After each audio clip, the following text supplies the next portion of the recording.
मीनाक्षी पाटील यांनी आपल्या अभ्यासू वृत्तीनं संपूर्ण महाराष्ट्रात एक वेगळी ओळख निर्माण केली आहे। राजकीय, सामाजिक, पत्रकारिता व शैक्षणिक क्षेत्रात त्यांचा एक वेगळा दबदबा होता।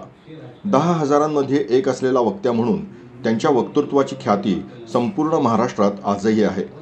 मीनाक्षी पाटील यांच्या निधनानं एक मोठी पोकळी निर्माण झाली आहे, असं प्रतिपादन स्वर्गीय प्रभाकर पाटील सांस्कृतिक कला मंचचे अध्यक्ष सखाराम पवार यांनी गुरुवार रोजी केले। माजी राज्यमंत्री मीनाक्षी पाटील यांच्या निधनानिमित्त रायगड जिल्हा मराठी पत्रकार संघ आणि स्वर्गीय प्रभाकर पाटील सांस्कृतिक कला मंचच्या वतीनं रामनारायण पत्रकार भवनमध्ये शोकसभेचं आयोजन करण्यात आलं होतं।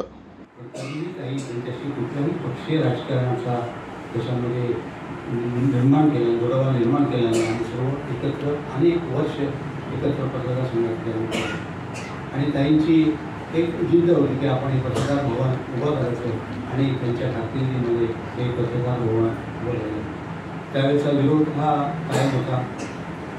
म्हणजे मला आठवते की मंगेश मस्कर जो कोल्हाडचा विद्यार्थी त्यावेळेला पहिला आला होता, त्याचाच आपण एक भव्य सत्कार करायचं ठरलं। ताई मला सांगितलं नागेश तू वेगळीमध्ये अबू कसाही आहे, त्याप्रमाणे मी गेलो।